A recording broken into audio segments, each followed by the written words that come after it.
Hello student, मैं एकता सिंह आप सभी का ज्ञान चेतना चैनल में बहुत बहुत स्वागत करती हूँ। आज के इस टॉपिक में हम क्लास सेवेंथ की हमारा इतिहास और नागरिक जीवन जो कि यूपी में जो क्लास सेवेंथ में बुक चलती हैं उत्तर प्रदेश बेसिक शिक्षा परिषद की, तो उसी का लेसन नंबर 2 है, यानी पार्ट 2 है सल्तनत काल की शुरुआत। तो इससे पहले जो लेसन था उसमें हमने इस्लाम धर्म की शुरुआत भारत में कैसे होती है, कैसे यहाँ पर गौरी गजनबी ये सारे आते हैं, और फिर उसके आगे जो है यहाँ पर नींव पड़ती है सल्तनत काल की। तो यही देखने वाले हैं इसमें सल्तनत काल की शुरुआत। तो तराइन युद्ध हमने देखा था, पहला हो चुका था। तराइन युद्ध के द्वितीय में क्या थे, पृथ्वीराज चौहान हार गए थे और मोहम्मद जो गोरी हैं वो जीत गए थे। यहाँ पर इन तुर्क शासकों का रहन सहन, भाषा, धर्म, शासन करने का तरीका भारतीय शासकों से क्या था, बिल्कुल ही भिन्न था। मतलब वो जो विदेशी या कहें हम तराइन द्वितीय युद्ध के बाद क्या है, तुर्कों का शासन यहाँ पर क्या है दिखाई पड़ता है। तो इन शासकों का, चूंकि ये बाहर से आए थे, भारत के नहीं थे, इसलिए इनका जो रहन सहन है, भाषा है, धर्म है, शासन करने का तरीका किससे अलग था, भारतीयों से अलग था। तुर्क शासन सुल्तान की उपाधि धारण करते थे। तो ये लोग क्या है, सुल्तान की उपाधि धारण करते थे। उन्होंने दिल्ली को शासन का केंद्र बनाया और लगभग 360 साल तक का क्या किया, इन्होंने शासन किया। इन्होंने दिल्ली को केंद्र बनाकर, यानी दिल्ली इनकी राजधानी हुआ करती थी और उसी को केंद्र बनाकर इन्होंने 320 साल तक क्या किया, यहाँ पर भारत पर शासन किया। तो मोहम्मद गौरी की मृत्यु जो है 1206 ईस्वी में हो जाती है। उनकी मृत्यु के समय तक लगभग पूरा उत्तर प्रदेश उनके अधीन हो चुका था। उसने भारत में शासन चलाने के लिए गुलाम अधिकारी नियुक्त कर रखे थे, यानी उसके शासन में जो गुलाम हुआ करते थे उनको ही भारत में अधिकारी बना के नियुक्त कर दिया और वो वापस अपने देश चले गए थे। अब ये जो गुलाम अधिकारी हैं, इन्हीं में से एक गुलाम अधिकारी था कौन, कुतुबुद्दीन ऐबक। गौरी की मृत्यु के समाचार मिलने के बाद कुतुबुद्दीन ऐबक ने स्वयं को भारत में तुर्क राज्य का शासक घोषित कर दिया। यह तुर्क राज्य अब तुर्क सुल्तान कहलाए। अगले शासक जो है इल्तुतमिश ने 1210 ईस्वी में सत्ता संभालने के साथ दिल्ली को अपनी राजधानी बनाया। तब यह दिल्ली सल्तनत के नाम से प्रसिद्ध हो गया। आपको इस बात से हैरानी हो सकती है, पर उन दिनों गुलाम रखने की प्रथा थी। तो उस समय क्या है, अपने अपने जो शासक हुआ करते थे अपने अपने गुलाम रखा करते था। तो उस समय क्या है, गुलाम रखने की प्रथा थी। तुर्किस्तान के युवकों को खरीद कर उन्हें युद्ध और प्रशासन के कामों में प्रशिक्षण देकर सुल्तानों को बेचा जाता था, इसलिए ये गुलाम कहलाते थे। सुल्तान की सेवा में आने पर योग्य और होनहार गुलामों को ऊंचे और जिम्मेदार क्या किए जाते थे, पद सौंपे जाते थे। सुल्तान मोहम्मद गौरी की सेवा में भी कई गुलाम ऐसे थे जो भारत और उसके राज्य का शासन चलाते थे। अब जो है सल्तनत, उन्होंने यहाँ पर शासन तो अपना लिया। अब उनके सामने कौन कौन सी चुनौतियाँ आती हैं, तो इन सब का जिक्र भी हम इसी में करेंगे। तो सरदार, जिन्हें अमीर कहा जाता था, तुर्क और अफगानिस्तान कबीलों के होते थे, जिसमें जातीय श्रेष्ठता तथा सुल्तान का ऊंचा स्थान पाने की क्या होती थी, एक कंपटीशन या होड़ लगी रहती थी। इन्हें अमीर सरदारों इन्हीं अमीर सरदारों में से ही आगे चलकर क्या बनता था, सुल्तान बनते थे। सुल्तान होने के लिए सैनिक योग्यता एवं शासकीय क्षमता का होना आवश्यक था। इन क्षमताओं के प्रभाव से वह सुल्तान बन सकता था, तभी तुर्क जो है अमीरों का समर्थन प्राप्त करना भी संभव था। सुल्तान के लिए अमीर सरदारों का समर्थन और विश्वास जरूरी था। इसे हमेशा भय रहता था कि कहीं ये अमीर सरदार आपस में मिलकर कोई षड्यंत्र ना करे। अतः सुल्तान का अधिकांश समय उन गुप्त षड्यंत्रों से बचने के लिए उपायों में बीतता था। सुल्तानों को इन अमीर सरदारों में संतुलन भी बनाए रखना था। आगे है, सुल्तान इस्लाम धर्मावलंबी थे तथा बाहरी देशों से आए थे, इसलिए भारतीय जनता पर शासन करने के लिए तुर्क अमीरों, उलेमाओं यानी धार्मिक वर्ग आदि को खुश करने के साथ ही हिंदुस्तानी जनता से भी सतर्क रहते थे, क्योंकि सल्तनत में विद्रोहों का भय हमेशा बना रहता था। आगे है, सल्तनत कालीन शासकों ने आंतरिक शांति मतलब अपने आंतरिक शांति बनाए रखने के लिए शासकीय प्रबंध तंत्र तथा राज्य विस्तार और बाह्य आक्रमणों से रक्षा के लिए मजबूत क्या किया, सैन्य संगठन भी उन्होंने बनाए। इसमें प्रारंभिक तुर्क खिलजी वंश, तुगलक वंश, सैयद वंश और लोदी वंश प्रमुख थे। आगे देखते हैं प्रारंभिक तुर्क शासन या गुलाम वंश कौन कौन से राजा हुए हैं, तो यहाँ पर मेन जो है उन्हीं का नाम है।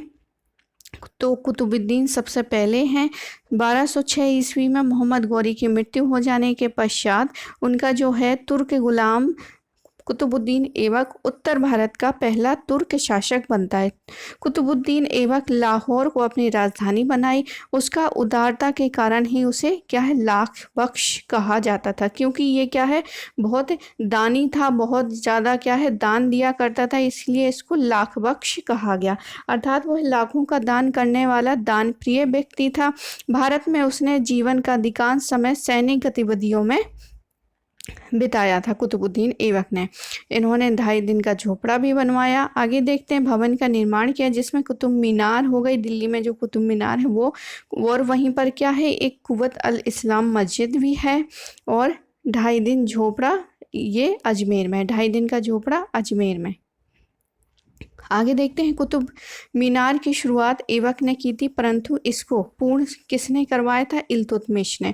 और फिर क्या है, बिजली के गिरने से कुतुब मीनार पर ऊपर वाला जो है वो टूट जाता है, तो फिर सबसे ऊपर वाला जो है फिरोज शाह तुगलक उसका निर्माण करवाता है।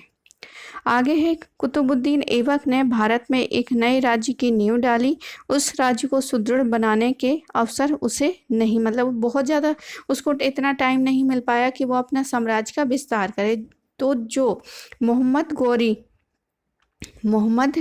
गौरी जो हैं यहाँ पर जितना साम्राज्य छोड़कर गए थे कुतुबुद्दीन ऐबक के लिए, उन्होंने उतना ही क्या है उसी पर अपना शासन किया।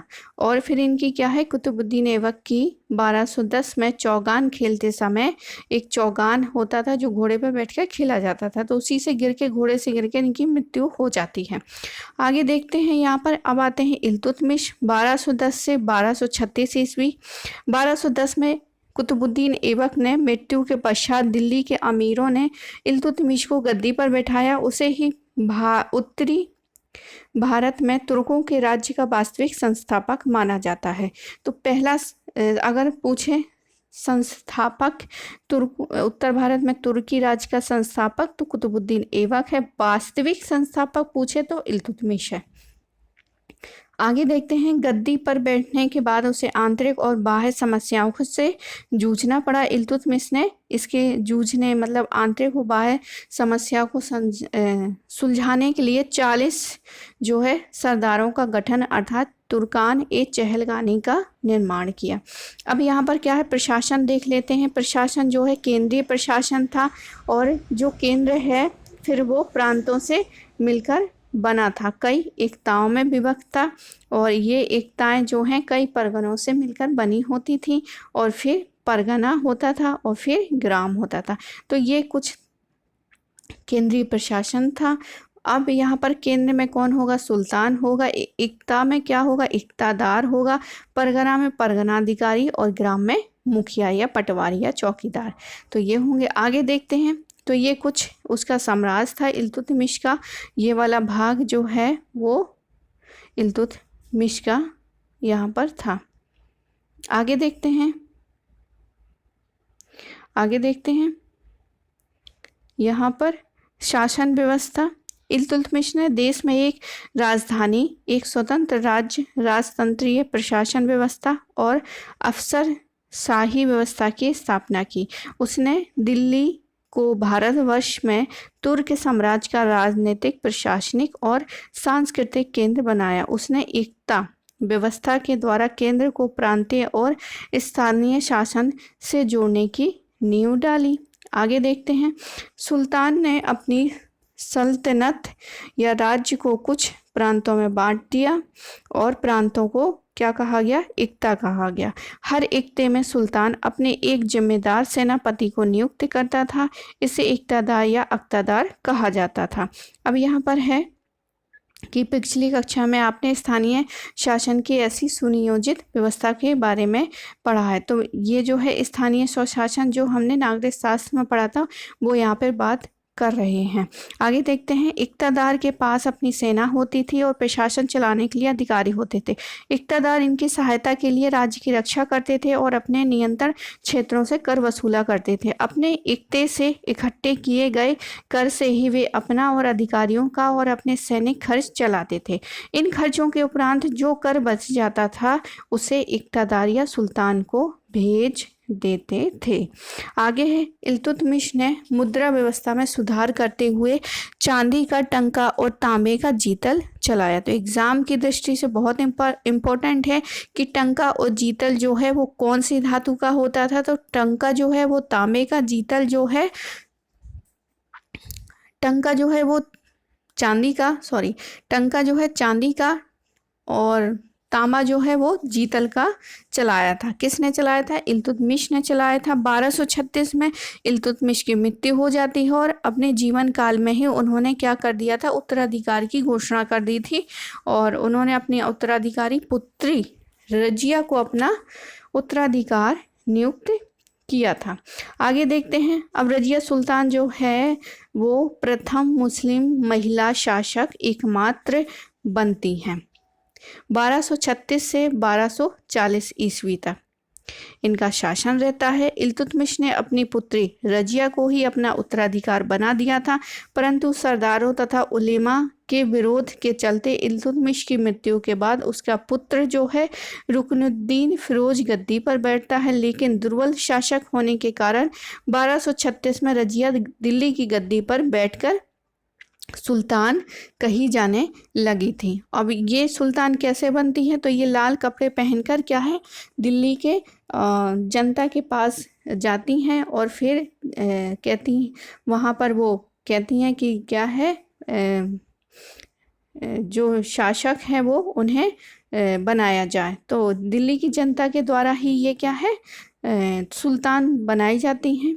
आगे है, रजिया से पूर्व प्राचीन मिस्र और ईरान में महिलाओं ने रानियों के रूप में शासन किया है, परंतु मध्यकालीन विश्व में ये पहली महिला शासक थी जिन्होंने शासन किया है। आगे देखते हैं, रजिया ने लगभग 3 वर्ष 8 माह शासन किया। रजिया ने स्त्रियों का पहनावा छोड़ दिया, बिना पर्दे के दरबार में बैठने लगी थी। वह युद्ध में सेना का नेतृत्व भी करती थी। अमीरों को शीघ्र ही पता लगा कि स्त्री होने पर भी रजिया उनके हाथों की कठपुतली बनने को तैयार नहीं है। अभी जो 40 गुट बनाया था इल्तुतमिश ने, उन्हीं में से क्या है, फिर इसको हटाने का प्रयास किया जाने लगा था। तुर्क सरदार भी किसी महिला के अधीन कार्य करने को तैयार नहीं थे। उन्होंने एक षड्यंत्र के द्वारा उसे क्या कर दिया, गद्दी से हटा दिया। रजिया के बाद उसका भाई और 2 भतीजे बारी बारी से सुल्तान बनते हैं, जो बिल्कुल ही अयोग्य थे। अतः इल्तुतमिश के छोटे पौत्र नसरुद्दीन महमूद को दिल्ली का फिर सुल्तान बनाया गया। आगे यहाँ पर आगे है नसरुद्दीन महमूद, देखते हैं 40 तुर्क सरदारों का दल होता है। इस समय सबसे शक्तिशाली हो गया था। वे चाहते गद्दी से उतार देते और ये 40 तुर्क जो है सरदार, जिसे चाहे गद्दी पर बिठा लेते और जिसे चाहे गद्दी पर हटा देते थे। तो 1246 ईस्वी में इस दल ने इल्तुतमिश के पौत्र नसरुद्दीन महमूद को क्या बना दिया था, सुल्तान बना दिया था।